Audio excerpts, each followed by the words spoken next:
자, 마지막 시간입니다. 마지막 시간이고, 기출문제 한번 보시라고 하셨는데, 한번 보시면, 8페이지 볼까요? 8페이지. 일부러 좀 형식적인 걸 갖고 오긴 했어요. 형식적인 걸 갖고 와야, 그래야 좀 답안지 쓸 때, 이게 머릿속에 정립이 좀 되거든요. 8페이지 같은 경우에는, 내년이죠? 내년에도 올해구나. 시간이 벌써. 하여튼, 올해 시험에도 나올 수 있습니다. 이거 굉장히 수험가에서는 나올 때가 됐는데 조금 나오지 않는 경향이 좀 있어서 나오면 무조건 잘 써야 되는 문제입니다.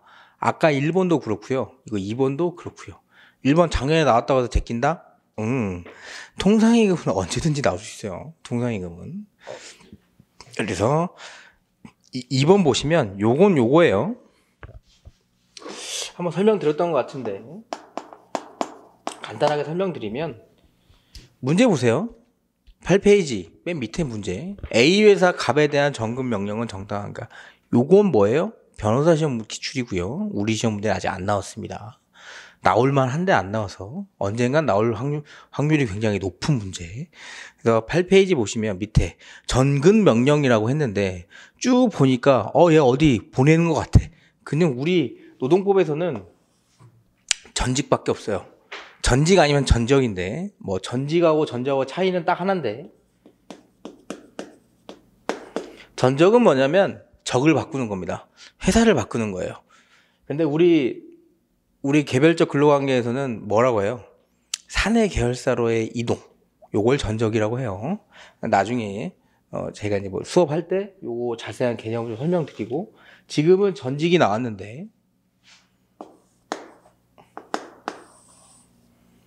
제가 전직이 나오면 항상 생각해야 될 게 있다고 그랬습니다. 뭐냐면 이렇게 하지 말고 우리 답안지 특강 했으니까 우리 특강 관련해서 한번 어떻게 했는지 한번 보죠.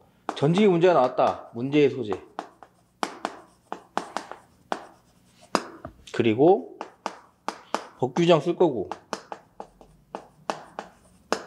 그리고 판례의 태도 쓰겠네. 그 다음에 사안의 해결 쓰겠네요.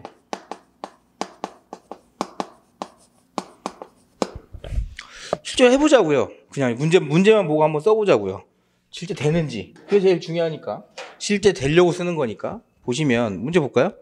A회사는 상시근로자 300명을 고용하여 사무용품이 판매업을 영위하는 회사로서 서울에 본점이 있고 대전, 부산, 제주에 지점이 있네. 오케이.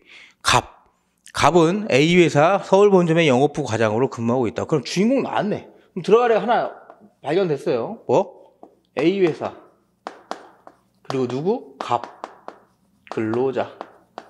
주인공 나왔고. 보시면 갑의 근로계약서에는 근무 장소가 기재되어 있지 않네요. 이 전직 판례를 보시면 아시겠지만 저게 되게 중요한 논점입니다. 일단 A회사의 취업 규칙에는 회사는 업무상 필요한 경우 직원을 본사 및 지점에 근무할 수 있을 걸 명할 수 있다고 규정되어 있네요. 또 취업 규칙에는 과장이 차장으로 승진하기 위한 요건으로 서울 이외 지점에 1년 이상 근무할 걸 규정하고 있네요. 이런 게 있구나. 자, 그럼 여기서 얻어야 될 건 뭐예요? 일단 A회사와 갑의 근로계약서는 뭐다? 근무 장소가 기재되어 있지 않다. 요거 하나. 그 다음에 차장으로 승급하려면 뭐다? 딴 지방, 서울 말고 다른데 1년 이상 근무해야 된다. A회사는 대전 지점의 영업부 과장 을이 사직했네요. 그러면서 차장 승진이 유력한 갑. 그냥 갑을 꽂아는 게 아닙니다. 차장 승진이 유력한 갑이 가장 적합하다고 판단해서 뭐예요? 갑의 의사를. 자, 우리 시험에서 팁을 알려드리면 뭔가 이 주인공 갑한테 의사를 묻지 않거나 절차를 위반하면 무조건 논점입니다. 무조건 논점이에요. 그런 거 무조건 체크하는 거. 제가 이거 왜 굵은 글씨로 해놨냐면 문제를 읽을 때 이러한 부분 형광펜 칠하라는 겁니다. 이러한 부분 볼펜으로 체크하라고. 그래야 놓치지 않죠, 논점을. 갑을 대전 지점의 영업부 과장으로 정근 명령을 내렸네요. 위 취업 규칙에는 연고가 없는 지역에 근무하는 직원에 대해 회사 비용으로 사택을 제공하고 집도 줘요. 그리고 매월 기본급의 100% 해당되는 지역 근무 수당도 줘요. 월급도 올라갑니다.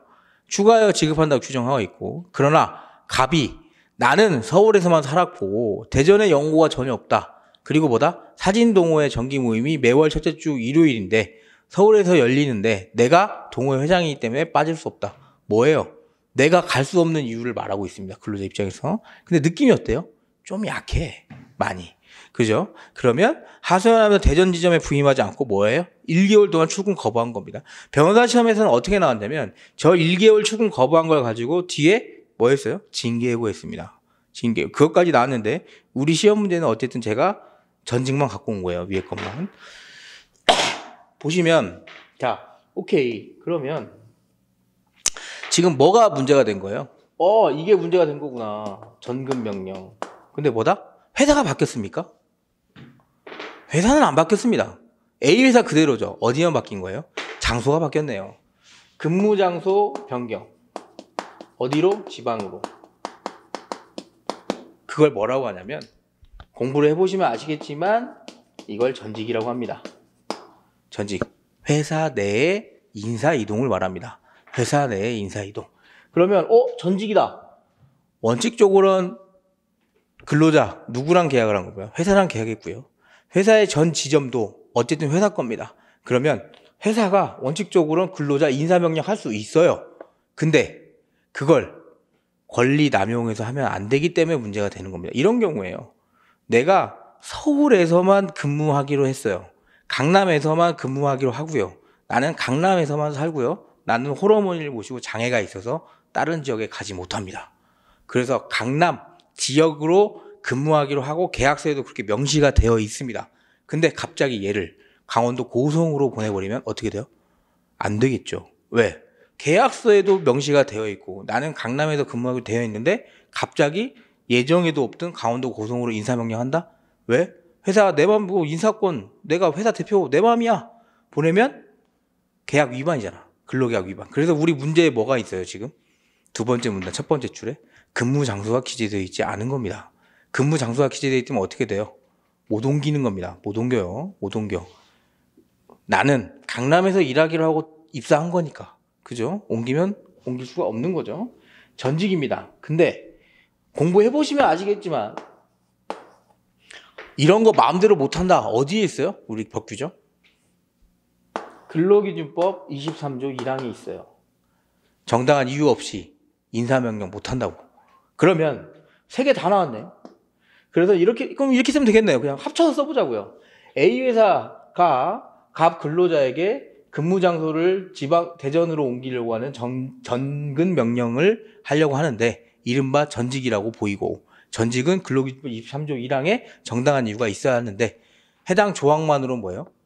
구체적인 기준을 설정할 수 없기 때문에 법원의 구체적인 기준을 판단으로 A 회사가 내린 갑의 전근 명령인 전직이 타당한지 따져보겠다 하고 쓰면 됩니다. 그때부터.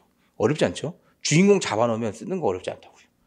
법규정 보세요. 법규정 뭐가 들어가야 된다고? 23조 1항이 들어가야 되는구나. 23조 1항 쓰고 넘어가는 겁니다. 판례 태도 보시면 자, 전직 명령 관련해서 판례를 유심하게 보신 분들은 목차가 굉장히 잘 나올 거고요. 판례를 그냥 단순하게 불필상 이렇게 외운 분도 있어요. 두 문제 따서. 근데 그런 분들은 잘 안 나올 수도 있습니다. 자, 일단 상식적으로 접근을 해보자고요. 이렇게 노란색으로 아까 내동 말했습니다. 내동. 논점 중에 하나가 뭐가 있었습니까? 근무 장소가 기재되어 있는지 없는지. 그러면 근무지가 한정되어 있는 경우 그리고 근무지가 한정되지 않는 경우 두 가지가 나눠져 있겠네요. 한정된 경우는 뭐예요? 마음대로 못 옮긴다고요. 마음대로 못 옮겨요. 그래서 얘는 마음대로 옮길 수 없다. 그러한 약정이 뭐다? 명시적, 묵시적도 가능하다라는 판례를 알고 있으실 겁니다. 근데 이거 다 빼먹습니다. 왜? 난 여기에 꽂혀 있거든. 이 후 단계만 꽂혀 있는 거예요. 사람이. 왜? 그것만 연습하니까. 근데 우리가 흔히 보는 전직 명령의 정당성 판단 기준인 업무상 필요성, 생활상 불이익, 그리고 신의시장 협의 절차, 이건 언제 나오는 거예요? 근무지가 한정되어 있지 않은 상황이 전제되어야 됩니다. 그때 한정되어 있지 않대요. 그럼 뭐다? 그러면 정당성 판단 기준을 내가 내려봐야겠구나. 한데 여기서 또 빼먹는 게 뭐예요?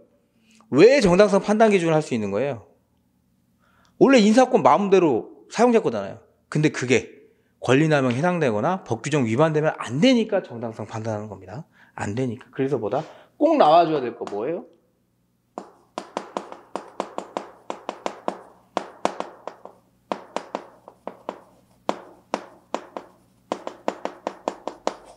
인사권자의 고유한 권한인데 이 인사권자의 고유한 권한의 전직 명령이 근로기준법상 법 위반 사항이 있거나 또는 뭐다? 권리남용에 해당하여 정당성을 상실하는지 판단하겠다 하고 그 다음 정당성 판단 기준 뭘 본다? 그 정당성 판단 기준에 업무상 필요성이 있는지 보는 거고요. 누구 입장에서? 기업 입장에서 업무상 필요성이 있는지 봐야 될 거 아니야. 그 다음에 뭘 본다?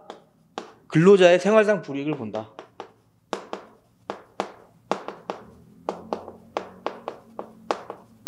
어때요? 여기까지 문제 나온 순서 그대로입니다. 지금 기출문제는 이렇게 냅니다. 깔끔하게 혼란을 주지 않아요. 근데 다 던져준 것, 그러니까 고민을 하고 막 이렇게 뭘 문제를 풀려고 하는 게 아니고 우린 그림만 잘 맞추면 되는 겁니다. 자, 생활상 불이익, 업무상 필요성 났어. 그 다음에 뭐예요? 아까 뭐였어요? 갑한테 안 물어봤지. 그게 뭐다? 신의칙상 실제 판례가 이렇게 문구를 나눠서 쓰고 있어요. 협의 절차입니다. 안 물어봤다 이거지. 안 물어봤다. 자, 그 다음에 이제 여기서부터 또 디테일이 차이가 나는 게 공부를 열심히 하신 분들과 열심히 하지 않은 분들은 열심히 안 하면 요것만 쓰는 거예요. 요거 앞에 거 단계 다 무너뜨리고. 근데 지금 흐름이 어떻게 들어갔어요? 논리 흐름이. 제가 아까 판례할 때 표현은 똑같이 쓰지 않더라도 뭐예요? 흐름을 놓치면 안 된다고 그랬습니다. 논리는 뭐다? 이거 먼저입니다. 근무 장소가 한정되어 있는지 없는지 먼저 보고 우리가 많이 보는 이 정당성 판단 기준 이 판례는 다 알아요. 사람들이. 근데 이거 언제 쓴다? 근무지가 한정되어 있지 않으니까 누가? 인사권자가 마음대로 인사명령을 하는 거예요. 근데 그게 뭐예요? 권리남용에 해당하는지를 보겠다고. 그때 뭐다? 이거 보겠다고요. 이거 3개 판단하겠다고. 어떻게? 비교, 교량에서. 형량하는 거 아니고 그런 건 틀리면 안 됩니다. 교량과 형량은 아니에요. 형량은 뭐예요? 내가 잘못했을 때 깜빵 갈 때 그거고 교량은 양을 비교하는 거잖아. 얘는 지금 깜빵 갑니까? 그거 아니죠. 교량한다고 써야 돼요. 그런 거. 그래서 일단 공부를 꼼꼼히 하시면 여기에 하나 더 붙어요. 뭐가 붙어요? 업무상 필요성과 관련해서 하나 더 붙어요. 뭐? 이렇게 보세요. 진짜 필요한지 그리고 뭐다? 꼭 갑이어야 하는지 보는 겁니다. 진짜 필요한지 어떻게 봐요? 그걸 인원 배치의 필요성이라고 봅니다. 그 다음에 꼭 갑이어야 하냐? 그걸 뭐다? 그래, 꼭 넣어야만 한다. 인원 선택의 합리성이라고 해요. 공부 더 꼼꼼하게 하신 분은 어떻게 해요? 이런 거 2개 판단할 때 뭘 보겠다? 근무 성적, 그리고 근로자 간의 인하 등 이런 거 다 보겠다. 그런 판단 기준까지 나오는 겁니다. 판단 기준. 그럼 끝났네. 업무상 필요성, 기업 입장에서 이걸 보는 겁니다. 그 다음 생활상 불이익도 봐야겠죠. 뭐예요 여기? 사진동호회도 있고 서울에 연구가 없잖아. 그런 걸 뭐라고 하냐면 판례가 현저하게 감당할 수 있는 그런 범위를 넘어섰는지 이렇게 표현을 하고 있어요. 그래서 생활상 불이익은 그렇게 보는 거고. 신생 협의 절차는 뭐예요? 물어는 봐라 이겁니다. 합의 절차입니까? 협의 절차예요. 이런 단어 틀리면 안 되고. 그러니까 물어는 봐라. 그래서 뭘 하겠다? 마지막에 우리 이거 비교 교량해서 뭐 한다? 정당성 판단 기준 따져보겠다. 따져서 뭐다? 정당하면 뭐예요? 권리남용 아니네. 이렇게 하겠다는 겁니다. 이렇게 흐름이 요거예요. 요거. 그 다음에 뭘로 들어가겠어요? 요거 다 있으면 사안 해결 들어가는 거지. 느낌 오시는 분도 있겠지만 사안 해결 들어가면 어떻게 된다? 여기 나온 사례 매칭 못 시킬까? 시킬 수 있습니다. 그대로 쓰면 되지. 그대로 쓰면 됩니다. 제가 뒤에 보여드릴게요. 이게 다예요. 이게 다. 그러니까 어렵게 생각하지 마시고 문제가 나온 거, 지금 문제에 나온 부분 보세요. 하나도 버릴 게 없습니다. 그죠? 하나도 버릴 게 없어요. 내가 특별하게 다른 뭐 교수님의 멋진 논거, 교수님의 멋진 의견 쓸 필요 없다. 주어진 것만 잘 주워 먹기도 바쁩니다. 보시면 문제 소재 볼게요. A회사의 갑에 대한 정금 명령은 A회사 근무자를 변경하는 인사이동으로 뭐 전직이라고 보는 거죠. 그래서 근로기준법 23조 1항에 정당한 이유가 있는 경우에 한한다. 그래서 뭐예요? 밑줄 긋은 거. 판례는 구체적 정당성 판단 기준을 제시하였는데 근거, 그 다음에 업무상 필요성, 사회당 불이행, 기타 상호 협의 절차 등에 대해서 판례가 해당 기준 근거로 사안을 해결하고자 한다. 오케이? 법규정 보세요. 23조 1항 썼죠? 판례 태도 보세요. 원칙 뭘 썼겠어요? 인사권자 이거 썼겠지. 보시면 판례는 근로자가 대한 전직이나 전보 처분, 근로자가 제공해야 할 근로의 종류, 내용, 장소 등 변경을 가져온다는 점에서 근로자에게 불이익한 처분이 될 수 있지만 뭐다? 원칙적으로 인사권자인 사용자의 권한에 속하기 때문에 뭐다? 업무상 필요한 범위에서 자기 마음대로 할 수 있는 거죠. 그 다음에 우리가 뭐다? 2번 근무장소 및 근로 내용이 특별히 한정된 계약 구분하라고 했습니다. 정당성 기준 언제 따진다고? 한정되어 있지 않을 때 따진다고. 한정되어 있으면 뭐예요? 안 됩니다. 보시면 판례는 근로계약 근로 내용이나 근무 장소가 특별히 한정된 경우에는 사용자가 근로자에 대하여 전보나 전직 처분을 하려면 뭐가 있어야 돼요? 동의가 있어야겠지. 왜? 네가 한정했잖아. 네가. 그래서 입장이고 명시적, 부시적인 거 다 가능하다. 그럼 우리가 이제 많이 외우는 게 언제부터 나온다? 3번부터 나옵니다. 앞에 1, 2번 빼먹으면 된다, 안 된다? 안 됩니다. 논리상 말이 안 되는 거예요, 여러분. 안 되는데 왜 자꾸 빼먹냐고. 아니, 빼먹으면 안 돼요. 3번. 근로의 내용 및 근로장소를 특별히 한정하지 않은 경우에 이제 정당성 판단하는데 왜 그럴까요? 근로기준법 23조 1항에 위배되거나, 왜? 인사권이. 권리남에 해당하는 특별한 사정이 없으면 무효는 아닙니다. 근데 업무상 필요성과 전직에 따른 근로자의 생활상 불이익 비교 교량하고 근로자가 속한 노동조합과의 협의 등 없으면 뭐야? 근로자 본인. 그 전직 처분에 하는 과정에서 넘어가시면 신의식상 요구되는 절차가 거쳤는지 여부를 종합적으로 고려하겠다라고 하고 10페이지 보시면 이제 하나씩 쪼개서 가는 겁니다. 양가를 1번 보시면 업무상 필요성. 판례는 줄진 거 보세요. 인원 배치를 변경할 필요성. 아까 누가 그만뒀습니까? 을이 그만뒀죠. 을이 그만뒀다고요. 그럼 과장으로서 갈 사람이 하나 필요하겠네. 그게 누구야? 갑이라고 생각한 거죠. 근데 꼭 갑이어야 되냐? 그게 뭐예요? 인원 선택의 합리성을 의미하는데 그걸 뭘로 본다? 뒤에 판단 기준 파란 글씨 보시면 업무 능률 증진, 직장 질서의 유지나 회복, 근로자 간의 인하 등 이런 사정을 본다. 생활상 불이익 보시면 밑줄 긋은 거 보세요. 아까 뭐 사진동호회 서울 말고 연구 없다. 그거보다 그게 근로자가 통상 감수해야 할 정도를 어떻게 벗어나야 돼요? 현저하게 벗어난다. 다른 의미로 해석하면 뭐예요?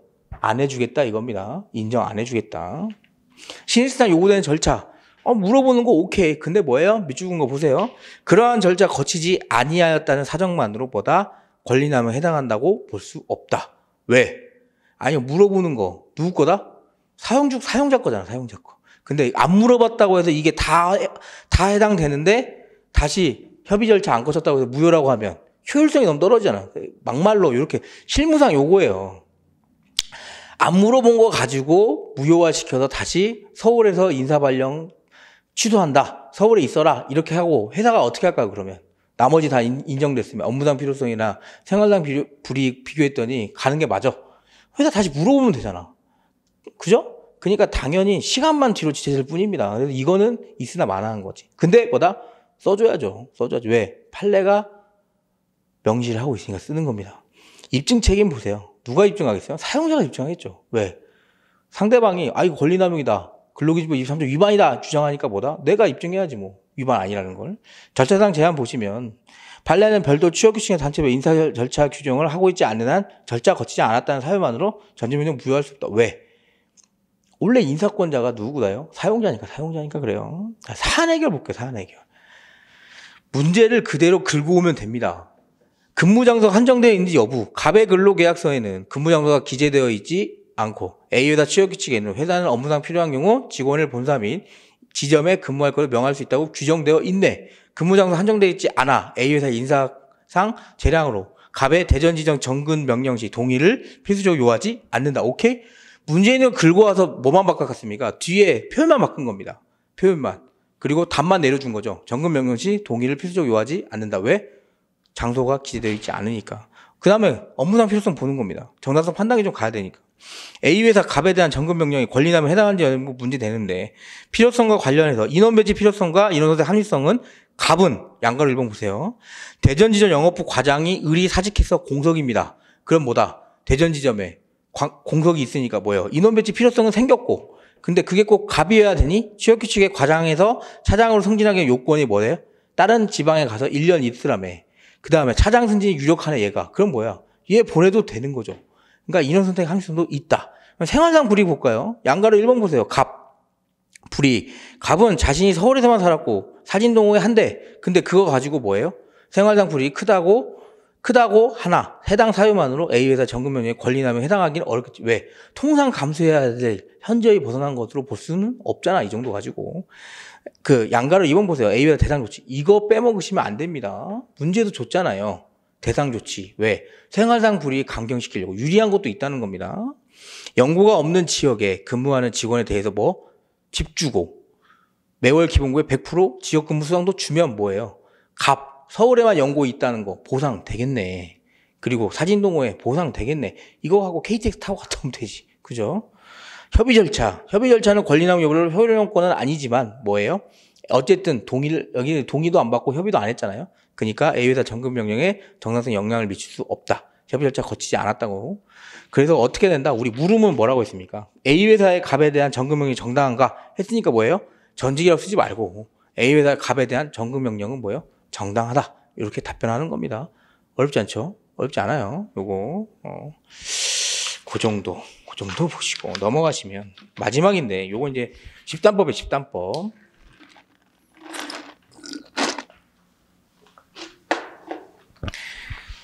이건 나올 확률이 그렇게 많지는 않습니다. 왜냐하면 문제가 너무 짧아요. 왜? 노조법상 근로자이기 때문에 그래요. 노조법상 근로자. 이게 변호사 시험 기출인데요. 1, 2, 3, 4, 5, 6 이거 제가 번호를 붙인 게 아니고 실제 문제가 이렇게 나왔습니다. 즉 뭐다? 이거 그대로 갖다 쓰면 됩니다. 여러분. 에? 이거 자꾸 머리 쓰지 말고 이거 가지고 그대로 갖다 쓰면 돼요. 보시면 이건 바로 한번 볼게요. 뭐 어렵지 않으니까. A회사는 초등학생용 학습지 개발 및 교육 사업을 영위하고 있으며 학습지 교사들과 학습지 회원의 관리 및 교육에 관한 위탁 사업 계약을 체결하고 있네. 오! 주인공 나왔네. A회사랑 누구? 학습지 교사 나왔습니다. 자, 위탁 사업 계약을 체결하고 있다. 오, 굳이 계약을 명칭을 말을 해주는 의미가 있을까요? 당연히 있겠지. 왜? 기본적으로 노조법상 근로자. 요거는 좀 알아두세요. 어차피 저희가 뒤에서 볼 건데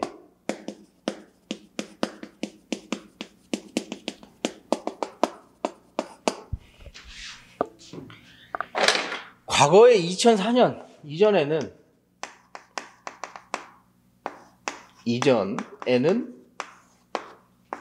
근로기준법상 근로자 판단하고 노조법상 근로자 판단하고 똑같이 판단했습니다. 똑같은 기준으로.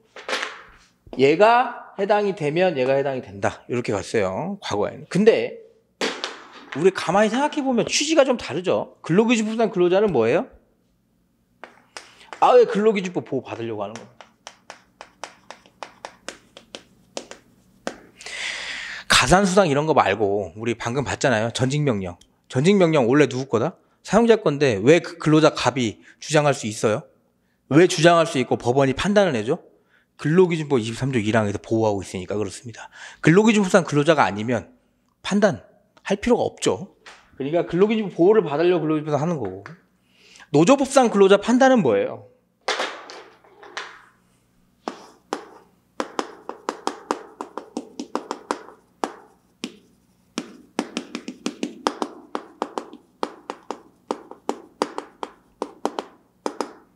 이겁니다.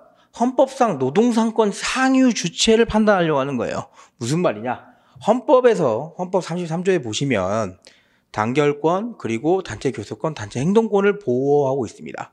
그걸 특별히 노동조합 및 노동관계 조정법에서 특별히 더 구체적으로 해서 강행법규로 보호하고 있죠. 이유는 얘네들 단결하고 단체 교섭하고 누구랑 하는 겁니까? 사업주랑 하는 겁니다.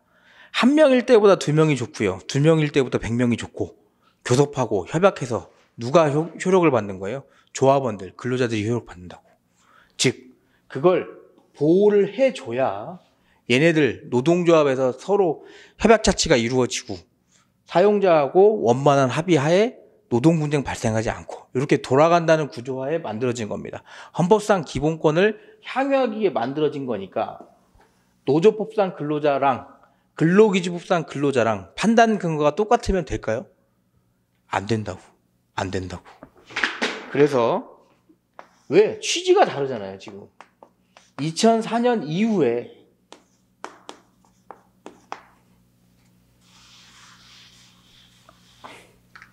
근로기준법상 근로자 판단은 그대로 있고요. 누가 새로 나와요?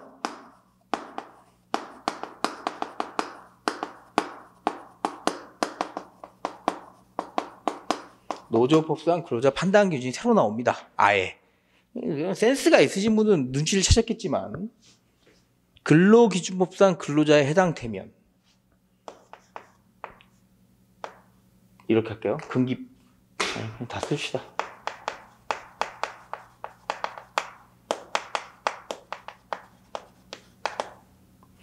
해당되면 노조법상 근로자에 해당된다. 맞겠지. 왜? 노조법상 근로자. 아니 근로기준법 근로자는 당연히 근로기준법 보호도 받는데 헌법상 노동상권 향유 못하면 말이 안 되잖아요. 이건 오케이. 근데 노조법상 근로자에 해당되면 근로기준법상 근로자에 해당된다? 요거는 뭐예요? 요거는 아닙니다. 따져봐야 됩니다. 따져봐야 돼. 왜? 노조법상 근로자 관련해서 만약에 노조원인데 회사에서 징계를 받아서 일을 하고 있지 않은 사람일 수도 있고 휴직을 하고 있는 사람일 수도 있죠. 그런 사람들 근로기준법상 보호를 받는지 안 받는지 애매하다고요.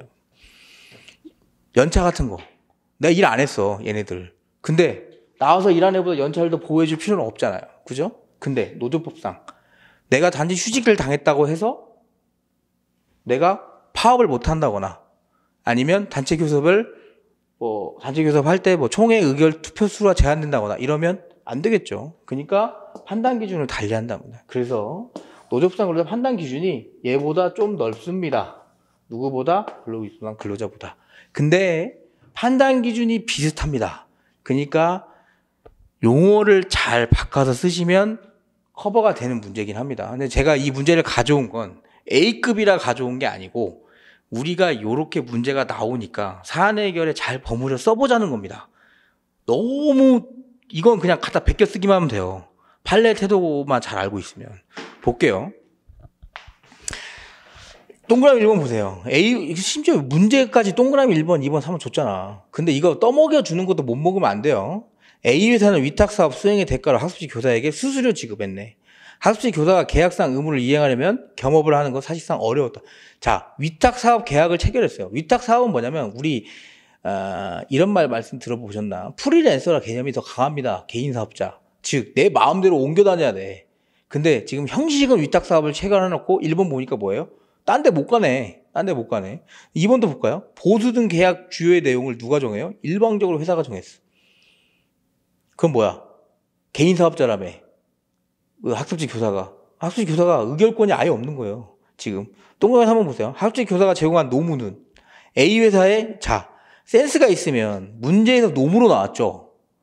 근로라고 안 나왔습니다. 그러니까 니네가 판단해봐라 이거예요. 지금 노조법상 근로자인지. 노무는 A회사의 사업 수행에 필수적인 것이고 학습지 교사는 A회사를 통해 학습지 회원에 대한 교육 시장에 접근을 하였으며 A회사에 상당 정도의 전속성이 되어 있네. 뭐예요? A회사에 취업하지 않으면 학습지 영업도 못하는 겁니다. 4번 보세요. A회사는 신규 학습지 교사를 대상으로 교육까지 하네. 그리고 지역조직을 배치해서 뭐예요? 관리, 교육과 학습지 회원까지 배정하네. 그건 뭐예요? 개인사업자 느낌이 지금 아닙니다. 5번 보세요. A회사의 관리 직원에 적용되는 취업규칙과 별도로 학습지 교사 업무 처리 지침이 적용되고 A회사는 학습지 교사에게 학습 지도 및 표준 필수 업무라는 매뉴얼을 제작 배부. 뭐야, 지금 관리하고 있네, 아예. 6. 학습지 교사는 매월 지역본부장 회원명부와 회비 수납자로 제출. 매주 회원들의 진도 상황, 진단 평가 결과 및 회비 수납 상황 등 A회사 홈페이지 입력. 뭐예요 지금? 일일이 다 팔로우 하고 있죠. 이거는 지금 고정금만 정해져 있으면 어떻게 돼요? 거의 근로기준법상 근로자로 볼 수도 있습니다. 근데 문제는 뭘 물어봤냐? A회사와 위탁사업 계약을 체결한 학습지 교사 87명은 비노동조합, 새로운 지금 주인공이 나왔네. 비노동조합을 결성했네. 자, 노동조합 결성, 오케이. 설립신고증까지 받았습니다. 요건 근데 논점이 아닌 것 같아요. B노조는 2019년 5월 15일 A회사를 상대로 단체 교섭을 요구했는데 A회사가 거부했는데 어떻게 거부했어요? 학습지 교사는 개인 사업자니까. 왜? 위탁계약서 체결했잖아. 그래서 노조법상 근로자 아니라서 우린 거부하겠다. 문제는 뭐예요? A회사가 B노조의 단체 교섭 요구를 거부한 이유가 정당한가? 단체 교섭 논점은 논하지 않는 이렇게 나와 있습니다. 그럼 뭐예요? 요구를 거부한 이유가 뭐예요? 노조법상 근로자 아니다 이거네. 그러면 우리는 뭘 써주면 돼? 노조법상 근로자에 대해서 써주면 됩니다. 문제 소재 보세요. A회사가 B노조의 단체 교섭 요구를 거부한 이유가 하나예요. 학습지 교사가 노조법 제2조 1호의 근로자에 해당하지 않는다는 이유입니다. 2004년 이후에 법원은 근로기준법상 근로자와 노조법상 근로자를 별도 기준으로 판단하고 노조법상 근로자는 노동상권 향유주체에 한정하여 판단하고 있다. 그래서 학습지 교사가 노동상권의 향유주체에 해당하는지를 기준으로 살펴보고 A회사 주장이 타당한지를 검토해야 된다. 오케이? 다 나왔습니다. 법 규정 나왔죠. 노조법 2조 1호. 주인공 나왔고 논점 나왔네. 그러면 법 규정 보세요. 노조법입니다. 노조법 2조. 이 법에 사용하는 용어의 정의는 다음과 같다. 1. 근로자란 직업의 종류를 불문하고 임금, 급료 뭐예요? 임금만 근로의 대가로 보는 게 아니고 이 사람은 뭐까지 본다? 이에 준하는 수입에 의하여 생활하는 자. 엄밀히 말하면 노조법상 근로자는 팁으로만 가지고 생활하는 자도 해당됩니다. 예전에 캐디가 그랬습니다. 지금이야 골프장 가면 캐디피라는 걸 봤죠. 예전에 아주 옛날에는 팁으로도 연명을 했을 수 있었다고요. 카트비 주고 나머지는 팁으로 생활했다고요. 그러면 그 팁 가지고 생활하는 근로자, 노조법상 근로자로 봐서 파업할 수 있냐? 파업할 수 있으니까 지금 저 인천의 유명한 골프장에서 파업하고 있겠지. 그죠? 느낌이 오죠? 자, 판례의 태도 보시면 1. 원칙 보세요. 원칙이 뭐냐? 야, 계약만 보지 말아라 이겁니다. 우리 근로기준법상 근로자 판례 아시겠지만 거기도 뭐라고 해요? 형식적인 계약 명칭 필요 없다. 뭘 본다? 근로관계의 실질을 보겠다. 똑같아요.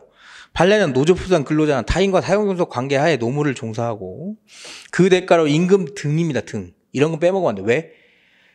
근로기준법상 근로자는 임금을 받아야 되는데 얘네들은 임금 말고 뭐예요? 이에 준하는 수입을 받아도 되니까. 법액이 있으니까 법에. 받아 생활하는 자를 말하고 그 사용종속 관계는 당의 노무 계약 형태가 고용도급 위임 무명계약 등 어느 형태든 상관없이 뭘 본다? 사용자와 노무 제공자 사이의 지위 감독 관계 여부, 보수의 노무 대가성 여부, 노무 성질과 내용 등 그 노무의 실질 관계를 보겠다. 자, 그러면 구체적 판단 기준 볼게요. 진짜 어렵지 않습니다, 이건. 근로기준법상 근로자 판단하는 거랑 거의 비슷해요.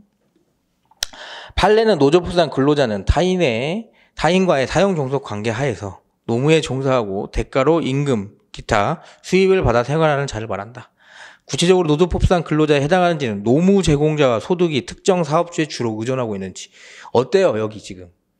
판례를 암기하면서 여기 사안에 대입하는 거예요. 공부가 돼 있으면 판례가 떠오를 거 아니야. 그럼 여기 대입해갖고 써놓는 겁니다. 소득이 특정 사업주에 의존하고 있죠. 왜? 학습지 A회사에 돈 받고 있죠. 노무를 제공받는 특정 사업자가 보수를 비롯하여 노무 제공자가 체결하는 계약 내용 일방적으로 아예 얘는 그냥 뭐예요? 2번에 써놨네. 일방적으로 계약 내용 정했다고. 동그라미 2번에. 노무 제공자가 특정 사업자의 사업 수행에 필수적인 노무를 제공함으로써 특정 사업자가 사업을 통해서 시장 접근. 동그라미 3번 써놨잖아요. 지금. 그죠? 노무 제공자와 특정 사업자의 법률 관계 상당한 정도 지속적 전속적인지 여기 있죠. 동그라미 3번에 또 있습니다. 상당 정도 전속으로 되어 있다고. 사용자와 노무 제공자 사이에 어느 정도 지위 감독이 존재하는지 4, 5번 보면 볼 수 있을 것 같아요. 느낌이. 그리고 노무 제공자가 특정 사업주로부터 받은 임금, 급료 등 수입이 노무 제공의 대가인지 당연히 노무 제공의 대가겠죠. 왜?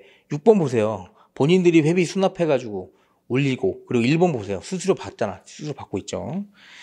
노동조합 및 개별적 근로관계를 규율하기 위해 제정된 근로기준법과 달리 헌법에 의한 근로자의 노동상권의 보장을 통해 근로조건의 유지 개선과 근로자의 경제적, 사회적 지위 향상 등을 목적으로 제정이 됐는데, 이러한 노조법의 입법 목적과 근로자에 대한 정의 규정을 고려하면 노조법상 근로자에 해당하는지는 노무 제공관계의 실질에 비추어 노동상권을 보장할 필요성이 있는지 관점에 판단해야 되기 때문에 마지막까지 빼먹으면 안 되는 것보다 요거 반드시 근로기준법상 근로자에 한정한다고 볼 건 아니다. 여기까지 꼭 써주셔야 됩니다. 노조법상 근로자 판단이 나오면. 오케이? 요게 중요하니까. 넘어가시면 검토 보세요. 검토. 미줄거 보면 최근 골프장 캐디의 노조법상 근로자성 및 외국인 노동자 불법 체류자도 똑같습니다. 노조법상 근로자성을 인정하고 있는 바 노동상권 향유 주체의 범위를 확대하고 있는 경향이 크다. 왜 그럴까요? 모여서 본인들 목소리 내는 거 헌법상 기본권인데 이거 단순히 근로기준법상 근로자 아니라고 인정 안 하면 너무 제한이 많아요. 생각보다. 그렇죠? 사안 해결 보시면 제가 똑같이 매칭한 겁니다. 이거. 보여드리려고 한 거예요. 답안지 작성할 때. 자, 학습지 교사들의 노무 공급 계약 형태 뭐예요?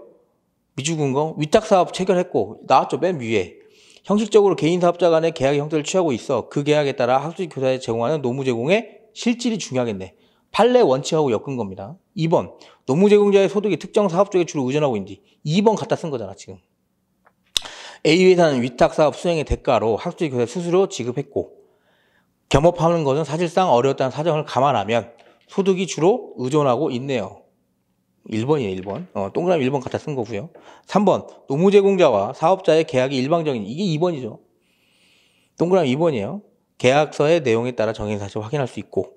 4번. 노무 제공자 특정 사업 쪽에 필수적인 노무를 제공하면서 시장에 이게 동그라미 3번. 그대로 쓴 거예요. 하나도 안 바꿨습니다. 학습지 교사 제공한 노무는 A회사 사업의 필수적인 거고 학습지 교사는 A회사를 통해 학습지 회원에 대한 교육 시장에 접근했다. A회사 상당한 정도 전속되어 있다. 오케이? 지속적 전속적인지 여부.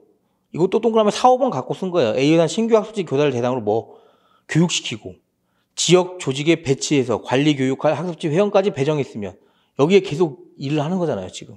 지속적 교육 및 지역 조직의 배치를 통한 전속성까지 갖춘 것으로 볼 수 있다. 어느 정도 지위 감독이 존재하는지. 이 6번 보시면 지들이 다 관리하고 팔로우까지 다 하고 있죠. 그것도 보고까지 하고 있잖아. 그러면 A회사의 관리직원에 적용되는 취업규칙과 별도로 학습지도 학습지 교사 업무 처리 지침이 적용되었고 A회사는 학습지 교사에게 학습 지도서 및 표준 필수 업무라는 업무 매뉴얼 제작해서 이걸로 지금 가르치고 있죠. 학습지 교사가 매월 지역 본부장에게 회원 명부, 회비 수납 자료를 제출하고 매주 회원들의 진도 상황과 진단평가 결과, 회비 수납 상황 등을 A회사 홈페이지에 입력하네. 그럼 뭐예요? 관리하고 있잖아요, 지금. 그죠? 어느 정도가 아니고 뭐예요? 구체적으로 관리하고 있는 겁니다. 어느 정도 지휘 감독을 넘어 개별적 구체적인 지휘 감독한 것이라 볼 수 있다. 지금 제가 밑줄 그은 거 있죠? 굵은 글씨로. 그것만 쓴 거예요. 나머지 뭐예요? 문제에서 베낀 겁니다. 그대로. 느낌이 오시나요? 그러니까 사안 해결은 내가 머리를 굴려서 쓰는 게 아니고요.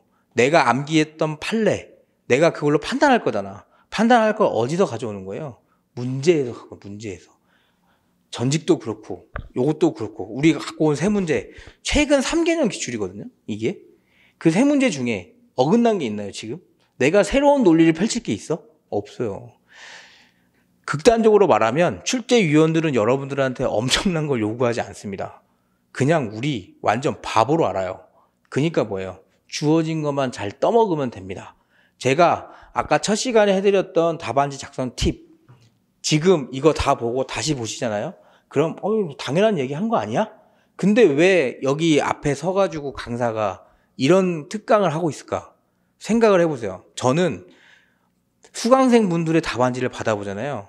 똑같이 수업을 하고 똑같이 이 답안지 작성법을 아무리 연습해도 답안지가 다 다릅니다. 왜 그럴까요? 자기도 모르는 사이에 기본을 자꾸 놓치니까 그렇습니다. 이쁜 답안지, 멋있는 답안지, 어디서 교수위원회 따가지고 이거 써야지 하다가 판례 한두 줄 놓치면 그게 리스크가 더 큽니다. 아셨죠? 기본에 충실하세요. 기본만 충실하시면 돼요. 우리는 65점, 63점 목표가 아닙니다. 60점, 61점이 목표입니다. 그렇게 공부하세요. 모든 과목을 다. 전략 과목 없어요. 변수는 항상 생깁니다. 내가 모의고사에서 항상 1등 했다. 실전 가서 수석일까? 아니요. 수석은 전혀 딴 사람이 합니다. 무슨 말이냐? 변수는 너무 많아요. 그리고 항상 모의고사에서 내가 내 뒤에 있던 애가 합격할 수도 있습니다. 왜? 변수가 많기 때문에. 그래서 결론도 보세요. 이것도 노조법상 근로자에 해당된다 이렇게 하면 안 돼요. 문제 뭐라고 나왔어요? 단체교사 거부한 이유가 정당한지 나왔으면 상기 사정을 고려하며 학술교사는 A회사의 노조법 제2조 1호의 근로자에 해당해서 뭐다? 노동상권 향유차로 볼 수 있네. 그래서 뭐예요? A회사가 단체교사 거부의 이유는 정당하지. 이게 왁구가 맞는 거지 지금. 그죠? 이거 A 학습지 교사는 노조법상 근로자다. 끝 하면 뭐예요? 답이 없네? 이래버립니다. 답이 없어요. 추론해줄까? 아, 교수님이 이 정도는 추론해주겠지. 전혀 아닙니다. 전혀 아니에요. 6,000명이 답안지를 냈는데 500명이나 맞아요. 극단적으로 300명 뽑는다 쳐요. 그럼 몇 명이 떨어지는 거예요? 5,500명 가까이 떨어지는 겁니다. 근데 답 제대로 안 쓰면 땡큐지. 그죠? 이 사람들은 누구를 떨어뜨려야 되는 사람이에요, 지금. 누구를 뽑으려고 하는 사람이 아닙니다. 떨어뜨리려고 하는 사람이기 때문에 뭐다? 기본에 충실하잖아요. 그러면 떨어뜨려지는 답안에 안 들어가기만 하면 됩니다. 저는 그렇게 생각합니다. 고득점 필요 없어요. 떨어뜨리는 답안에 안 떨어지면 돼요. 저는 공부를 막 다른 공부 오래 했잖아. 그러니까 이게 쓰다 보면 전 이걸 쓰고도 또 쓸 수 있는 시간이 있었기 때문에 자꾸 뭘 썼어요. 그래서 뭐 노동법도 63점 맞았고 그렇게 하지만 여러분들 그렇게 공부할 필요 없다고. 그냥 기본만 충실해도 60점 충분히 나옵니다. 이거 이거 너무 기본인데? 이 정도 쓸 수 있겠네? 거짓말 하나도 안 하고 이거 한 10번 보고 덮고 똑같이 문제 써보세요. 똑같이 나오나? 절대 안 나와. 목차 한두 개 무조건 빼먹어요. 그만큼 어렵습니다. 그래서 오늘 답안지 특강 한 거 집에 가시면서 한번 쭉 보시고 혹시라도 요 시험 문제를 한번 풀어보고 싶다 그러면 요거 뒤에 있는 답안을 계속 보고 요 문제 그대로 똑같이 한번 써보세요. 똑같이 써지나? 똑같이 절대 안 써집니다. 목차 한두 개 무조건 빼먹는다. 그만큼 어려워요. 그래서 오늘 기억하셔야 될 건 기본에 충실하세요. 그래서 기본에 충실하시고 남은 기간 좀 열심히 하시고 2기 때부터는 꼭 쓰셔야 됩니다. 꼭 쓰셔야 되고 뭐 인강 듣는 분들도 조금 열심히 하셔서 답안지 제출하세요. 자신 없다 하면 주말에 나와서 쓰고 가면 되죠. 그렇게 하셔서 잘해서 합격하셨으면 좋겠어요. 오늘 특강 여기까지 하겠습니다. 네, 감사합니다.